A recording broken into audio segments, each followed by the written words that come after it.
পশ্চিম যোৰহাট পানীচকুৱা অঞ্চলৰ ১৯৩ বছৰত ভৰি দিয়া পানীচকুৱা বুঢ়া নামঘৰত অঞ্চলবতী ৰাইজ, পানীচকুৱা গাঁৱৰ ৰাইজ আৰু নামনি পানীচকুৱা গাঁৱৰ যুৱ সমাজৰ সহযোগত অষ্টম বাৰ্ষিক অবিৰতভাৱে ৭দিনীয়া শ্ৰীমদ ভাগৱত পাঠৰ অনুষ্ঠান অনুষ্ঠিত হয়।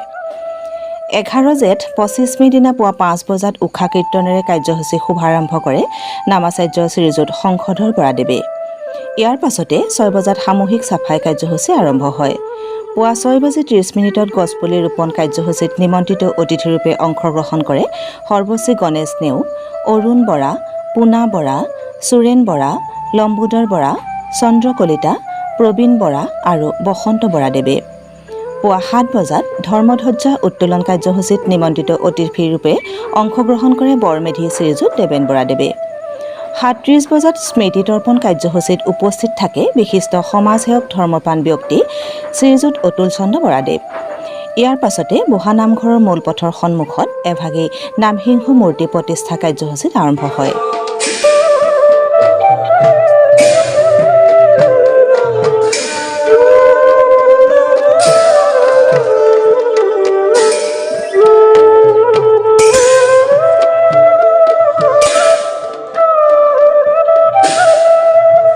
নামসিংহ মূৰ্তিভাগি প্ৰতিষ্ঠা কৰে শিলপটীয়া সত্ৰৰ সত্ৰাধিকাৰ শ্ৰীযুত ধ্ৰুৱ মহন্ত প্ৰভুজনাই।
যজ্ঞপীৰ ওপৰত যোজন কৰি অব্যাহত আছে।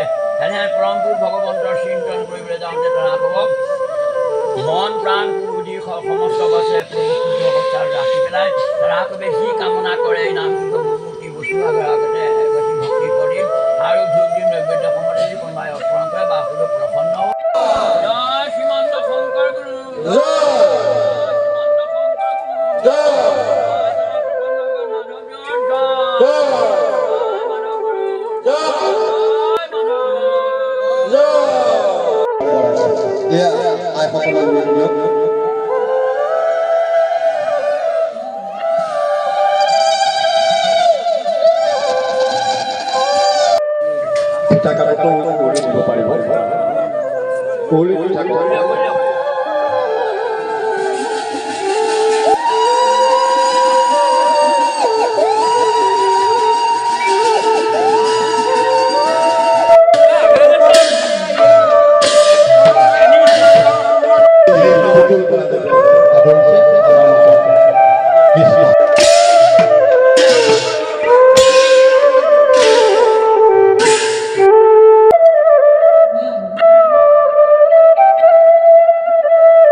ইয়াৰ পাছতে গায়ন বায়নসহ ভাগৱত প্ৰদৰ্শন আৰু প্ৰতিষ্ঠা কৰা হয়। ভাগৱত প্ৰতিষ্ঠাত অংশগ্ৰহণ কৰে শ্ৰীযুত মহেন্দ্ৰ বৰা আৰু যতীন বৰাদেৱে। ভাগৱত প্ৰতিষ্ঠাৰ পাছতে শৰাই প্ৰতিষ্ঠা কৰে শ্ৰীযুত গণেশ নেওগদেৱে আৰু বন্তি প্ৰজ্বলন কৰে শ্ৰীযুত চন্দ্ৰ কলিতা, শ্ৰীযুত দেৱেশ্বৰ বৰা, শ্ৰীযুত মিণ্টু বৰাদেৱে। পুৱা 10:30 বজাত নাম প্ৰসংগ আৰম্ভ হয়। নামাচাৰ্য শ্ৰী ধ্ৰুৱ মহন্ত প্ৰভুজনাই নাম প্ৰসংগ আৰম্ভ কৰে। নাম প্ৰসংগ শেষত ভাগৱত পাঠৰ শুভাৰম্ভ কৰে মূল পাঠকী শ্ৰীযুত মহেন্দ্ৰ কলিতাদেৱে। মূল সহযোগী পাঠকী হিচাপে উপস্থিত থাকে শ্ৰীযুত অপূৰ্ব শৰ্মা সৰ্বা পণ্ডিত আৰু শ্ৰীযুত চন্দ্ৰধৰ বৰাদেৱ। 7দিনীয়া ভাগৱত পাঠৰ সামৰণি 18 জেঠ 1 জুন তাৰিখ দিনৰ বৰসভা অন্তত ৰাতিলৈ শ্ৰীযুত পবিত্ৰ বৰাৰ পৰিচালনাত গাঁৱৰ যুৱকসকলৰ দ্বাৰা বিপ্ৰদামোদৰ আখ্যান দন্তবক্ৰৰ মুক্তিলাভ ভাওনা প্ৰদৰ্শন কৰা হ'ব। বুঢ়া নামঘৰৰ পৰিচালনা সমিতি আৰু ভাগৱত পাঠৰ উদযাপন সমিতিৰ তৰফৰ পৰা সকলো ৰাইজৰ উপস্থিতি কামনা কৰিছে।